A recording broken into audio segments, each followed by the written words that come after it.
going to do a short video on the different settings. I realize I maybe haven't explained this. This setting, on this one I'm still one down from the top, but so the higher you go, the more leverage the E-bell is going to produce. So for a bigger person who wants to work particularly on this, the feeling of the hinging, kind of not, it's not a hinging like you would do in a golf swing, you know, at the top. It's just the feeling of this thing continuing and then dropping. So you get more of a feeling of how that transition works, giving it enough time to sort of come back and then go with it. So that's a longer setting, and that's definitely for a full swing kind of timing, where the difference between there's two basic swings people use in golf. There's a full swing action where there's separation in your swing, which means you go here, your lower body goes first, your upper body then comes through. That's a full swing motion. But if you're trying to hit wedges or partial shots, you don't want separation because it creates too much power, and what you actually want to do is create less power.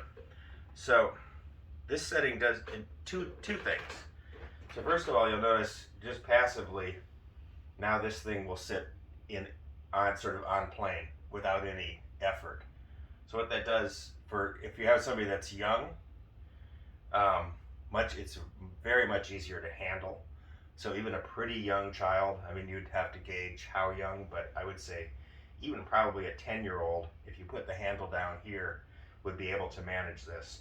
And even more so as you move your hands out toward the end, it sits more on plane, and it effectively feels like much more manageable. And then also with a small child, their hand and wrist strength is not going to be strong enough to handle that feeling of the hinge, and this has much less of that feeling. It just becomes very subtle.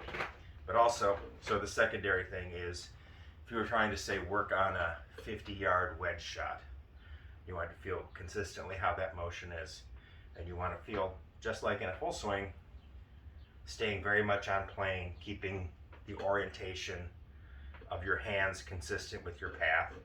But then, I hope I can do it now. So synchronized motion in this case, which means everything goes together, right? So that's synchronized motion. So that produces less power and very consistent, because you don't have this secondary addition of speed. You can control speed very well. So you gauge 50 yards, 60 yards.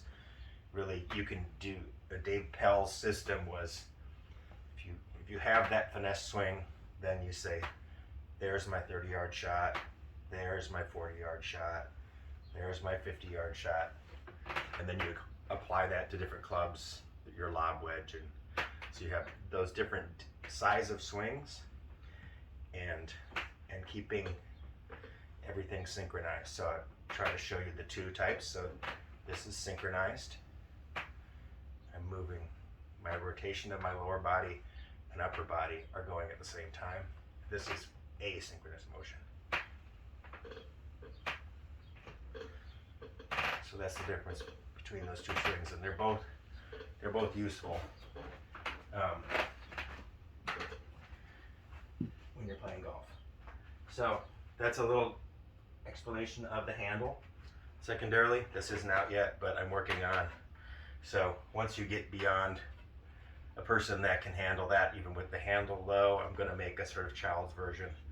I have not figured out entirely what size and weight, but I want to make something that's more simple, one handle, so there's not a moving part. It'll be a little cheaper, and so that's going to come out in a while.